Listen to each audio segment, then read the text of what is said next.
way, I do want to remind you that Sunday at Memorial Hall at the York Fairgrounds from 11 a.m. to 4 p.m., we have the Wedding Wonderland Bridal Show. That's exactly right. And if you want to check them out, they're at weddingwonderlandpa.com if you still want to try to get signed in there. But the brides were supposed to pre-register by yesterday. But if you would like to get there, the show is free to attend. It's free. And it's this coming Sunday, Memorial Hall at the York Fairgrounds from 11 a.m. to 4 p.m. Pre-register, and again, take a look at the website at weddingwonderlandpa.com. So check that out. It's worth the visit, especially if you're thinking about getting married, right? Now, speaking of getting married, we have all kinds of relationships out there, and there have been some recent studies on what men and women really want and do not want in a relationship. And so, in addition to going to the Wedding Wonderland, you might also want to listen to this next guest very, very carefully. She is Dr. Leslie Beth Wish. Isn't that a wonderful name for a relationship expert? Wish. Because you wish your relationship's going to be wonderful. Am I correct? And with that, we welcome Dr. Wish to our show this morning. Dr. Wish, great to have you on. Good morning to you. Thank you. Yes, we all wish for a good relationship. We do. But, I was really looking forward to this today because I'm very happily married to a woman that I tell her every day is like Christmas Eve and the next day is like Christmas and then it starts all over again. So, which a lot of people say that's disgusting and it makes them want to retch, but I'm sorry, that's the way I feel. But, it's important to know what we really want in a relationship, whether we're married or whether we're seeing someone or whatever it might be. And you're a person that does some studying on that. And you took a look at some recent reports here. And I wanted to get some of these reports that came out of these studies, rather, and see what you found out. I love reading about research. This was an article in the Wall Street Journal, I think November 3rd, called Deal Breakers. Right. And for people who read these articles, you read them and you ask yourself, really? I don't have these things on this list. So let's go over it really quickly because one of the things that happens with research is that you don't know how it was done. And there was one little line in this article that said some of these research studies provided pre-written checklists. So that meant that you couldn't add your own. So it's very interesting. So for your listeners, here are the top ones that came out of the research articles mentioned in the Wall Street Journal. And then I'll add for your listeners the ones that came out of my research because they were very different. So Wall Street Journal, number one complaint, deal breakers of both men and women, is they did not like a partner who was disheveled. Ooh, disheveling is terrible. In other words, someone whose hair is mussed up, clothes kind of ratty, the whole kind of thing, the appearance of just, you really don't care much about yourself, right? Yeah, good point. And so the question is, what does this mean? What does that mean? One of them you hit absolutely smart right. I mean, yes, it means they don't care about themselves, low self-esteem. But the other side of that coin is someone who's defiant. Hey, I'm not getting dressed for this. Who do you think you are? I'm going as me. And there's a real danger in being with people who have that defiance because it's really just bravado to hide low self-esteem. There's something that's really interesting about that, Doctor. I wanted to hit the other ones too here, but a lot of younger people right now, and again, this is not when I was a boy kind of statement, but I noticed some younger people and some people who get really defiant in terms of saying, listen, this is the way I look, this is the way I dress, you're going to hire me based on what I want, and they haven't really picked up yet that probably isn't going to get them hired, and it's probably not going to get them in a good relationship with people normally unless they find other people that are just like them, and then they get kind of stuck in this inbred kind of atmosphere of disheveledness, if there is such a thing. Yes, and of being angry. And all well of said. that is a mask for hiding their fears that they'll be rejected. So they set it up. Take me as I am, and if you don't like it, it's your fault, not mine. Exactly. And I don't know if that works too well in any part of society, be it a relationship or whatever. What was number two? Okay, number two that both men and women shared, top of the list, was they didn't like a partner who was lazy. Ooh, see number one, right? I mean, that kind of ties in, if you think about it, to number one a little bit, too, because obviously they're too lazy to look good. So why, here's number two. Now you're lying around. You're not doing anything. You're not carrying your part of the load, whatever it might be. Laziness, absolutely right, does not create a person who carries his or her load. And what you want in a relationship is someone who can kind of carry their load too. You want someone to kind of step up. Otherwise, what's the point of bringing in a partner into your life if you have to do every single thing? You know, number 1 and number 2 seem to be related, and number 3 seems to be the final finish off of these first 2, doesn't it? Yes. Number 3, again, shared by both men and women. They don't like a partner who's too needy, too demanding. You have to end up being their nurse Nancy, their psychic advisor, every single thing, the fix-it person. That becomes very draining. And people often enter into these relationships. Men tend to do it more often than women. Someone who allows them to take charge, but you don't want to be stuck with taking charge of every single thing. That gets to be a burden. And that's that whole idea of dependence. And I think a lot of people kind of buy into some of that and go along with that. And that seems to me to be a dangerous precipice to go over. Well, it's a problem. And I found in my own research that professional women, and I don't mean necessarily, fancy degrees or lots and lots of money, Sure. but just someone who felt that they had a satisfying career, they had some degree of responsibility, they tended to choose partners whom allowed them to take lots of control over the relationship. I found that as a major trend in the women. And what happened was the women felt that control was the way to happiness, but then after a while when a crisis arose, they found that these were men who couldn't, as they say, belly up to the bar. They were conflict avoiders, couldn't make decisions, were afraid of rejection or conflict, and they ended up not being reliable partners. Did they mother them instead of being partners to them? Maybe mothering, but also just take charge. Okay. Take charge. Make the decisions. My way. You got me thinking. When I first met my wife and we first started dating, I remember the very first thing that I loved about her, and still do to this day, was her independence. I thought, to me, independence is one of the most attractive things, at least from my vantage point as a male, toward a female. Independence in what she wanted to do. And yet, at the same time, she was able, as partners, to come together at the end of the day and sit down and talk and carry on a discussion, have fun, laugh together, all that kind of stuff. But independence was a very, very important thing to me, and that kind of feeds into what you're talking about there. And that's a really important aspect. There was an article several years ago in, I think, Men's Health, where a man was talking about his wedding anniversary or something, and he said one of the bonuses that he discovered in his new bride that he didn't plan on looking for in someone was how intelligent she was, right, and how she felt comfortable making decisions. And he said, my goodness, this made my life so much easier. And I think it's such an important quality to have. You want to have your wingman or wingwoman. So when you're looking to the left or right, you know that someone's on your plane. Yep. You can trust them, you can rely on them, and I absolutely think that makes for a very strong relationship and happiness. And sometimes also rely on them to tell you when you're wrong and tell you when you're about to be a complete idiot or whatever it might be. Those are the top 3 issues: disheveled appearance, laziness, and being too needy, that both men and women answered. And then you break it down into women specifically and men specifically. Let's talk about what women specifically found in terms of things that they thought were deal breakers with men. Well, these came up in the studies, and these also were things that came up in my own research. So it has to do with sex.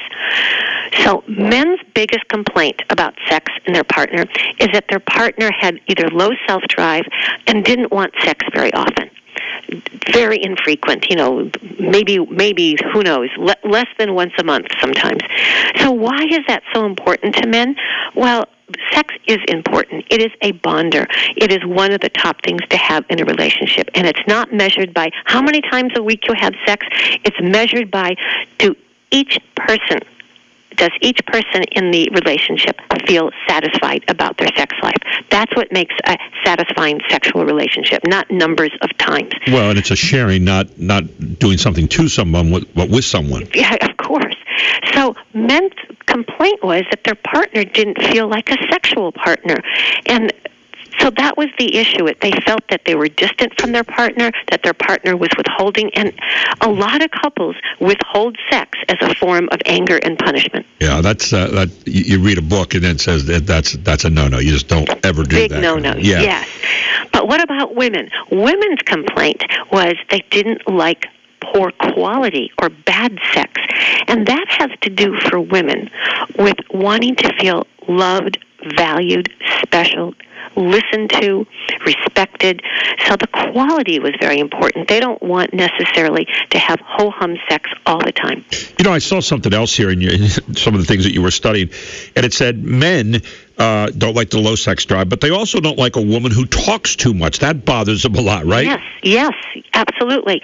They want to get the conversation to the point. What are you trying to tell me? It begins to feel like white noise to them, and especially in bed. Some talking's really important, like, yes, I like it, do more, lower, higher, but too much talking, you can't separate what's being said from all the noise. Now, this would not be coincidentally, but you look on the other side, women found that lacking a sense of humor was also, something that really bothered them a lot, right? And men too. And so why is that important? I love this finding because it jumped out at me in my own research. In my research, women indicated that it had been at least 2 or 3 months since they had had a good laugh.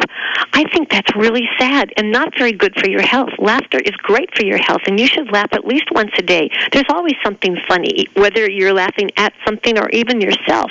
So a sense of humor, a shared sense of humor, means all the following things and probably more. You have a shared sense of values. You see irony in life. You have a flexible mind, and most importantly, you can laugh at yourself. What other things did you find out in your own research, Doctor? Lying. That was a real big deal breaker. And it was usually lying about how money is spent. Yep. Or, where were you? How come I couldn't reach you? Yeah. And that sets off alarm bells. Are you having an affair?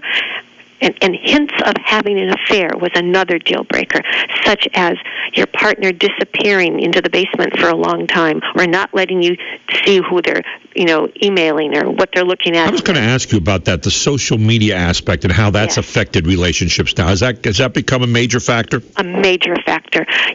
Pornography used to be a book mailed to you in a brown wrapper. Right. Now there are just endless number of porn sites, and a lot of women complained about their partners being online looking at pornography sites and contacting people. So a lot of the hints about stuff like this, affairs or pornography, is, does your partner suddenly disappear? Or do you see a light on in the basement at 2 a.m, or, or wherever, in the study somewhere? Does your partner have no interest in sex anymore? Or the other side of the coin, want to do really bizarre things that are not in your sexual repertoire that you don't want to do? Yeah, so obviously that's a real red flag that goes up right there. When we come back, I want to talk more about some more of your research and what you found out here. We're talking about relationship deal breakers this morning with Dr. Leslie Beth Wish, and I want to ask you about some of the things in dating. And I saw a couple things about men, but I want to ask about women too. Some of the things in dating that they're real careful of when you start into the dating world. We'll be back with Dr. Wish right after this. This is the Gary Sutton Show. It's News Radio 910 WSBA. Welcome back. We're with Dr. Leslie Beth Wish, relationship expert, and we're talking about relationship deal breakers. And, one of the things that I saw here, Dr. Wish, when people are starting out their dating, this kind of took me back a little bit, that men don't like to date a woman who's smarter than they are. What's going on there? That was one of the findings that came out of the research, and I think that's a really bad strategy. Over time, life gets much easier if you have a partner who is reliable, and reliable involves intelligence.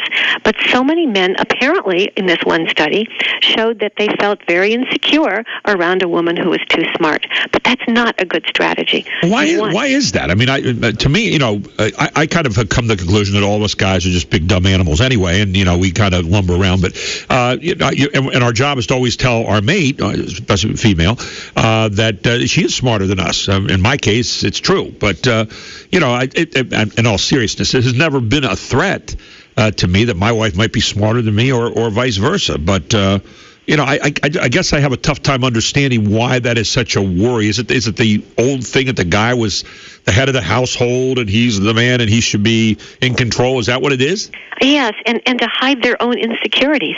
The strongest relationships consist of complementary abilities. So you want a partner who can fill in where your weaknesses are and vice versa. So why wouldn't you want a competent partner? I mean, it gets to be quite a burden to have someone who isn't competent and can't be your support system. What are some of the other things that you've discovered in relationships, be they dating or being married or whatever, some of the other important things that people ought to know about? Let's talk about dating, because you mentioned that. That's so important.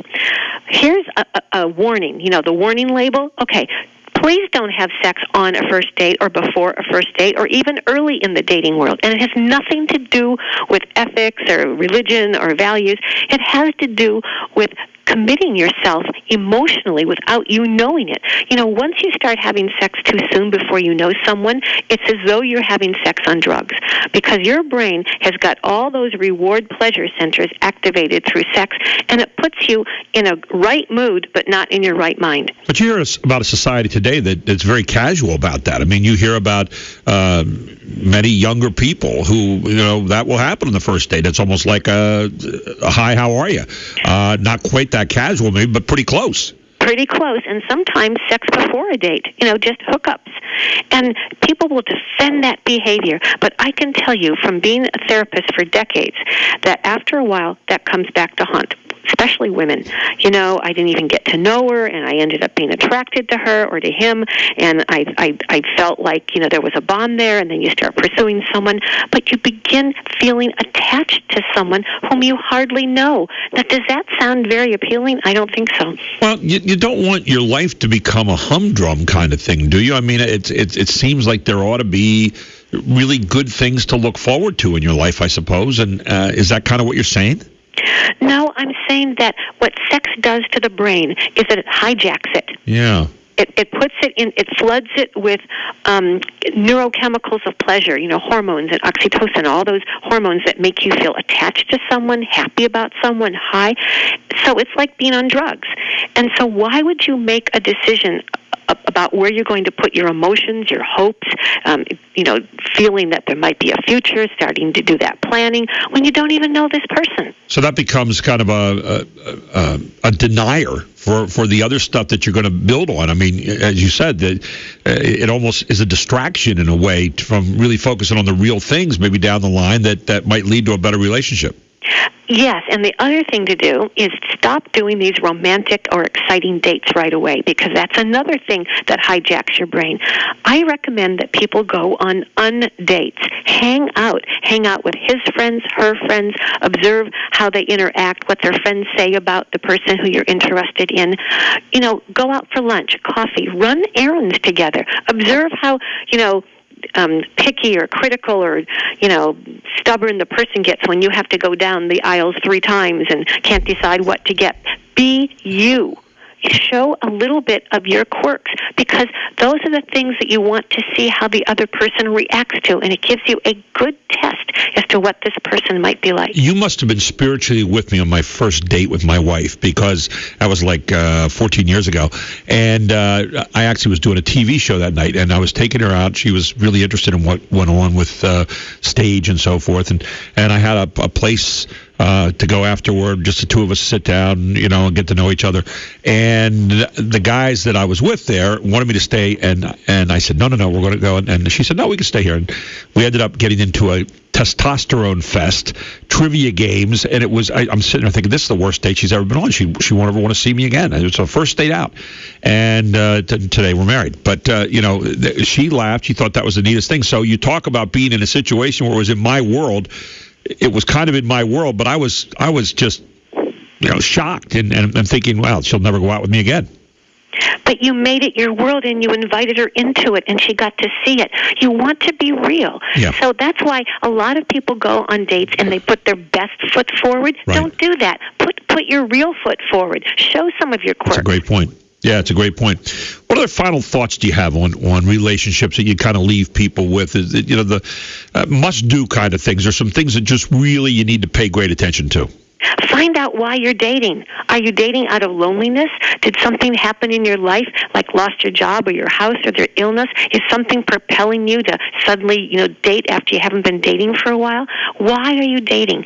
Who are you? What do you want? And what do you need? And finally, how brave are you emotionally to let someone know you?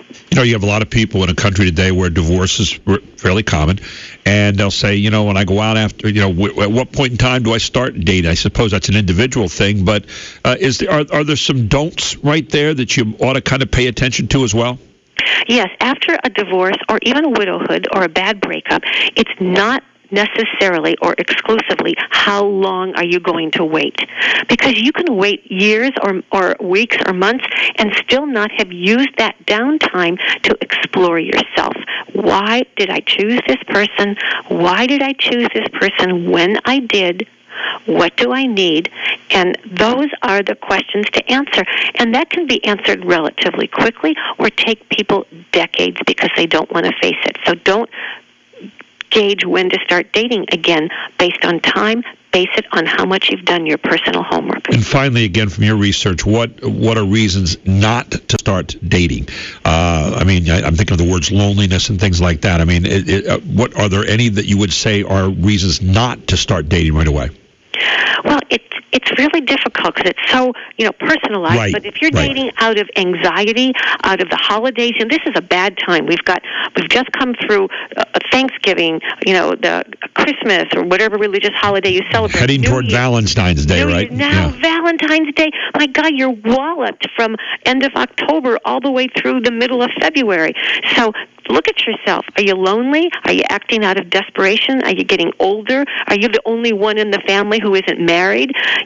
Look at what the forces are in your life so that you can date and keep your mind clear of that clutter. Sounds to me like all the things you said is like keep it real, right? Keep it real and keep yourself known about you.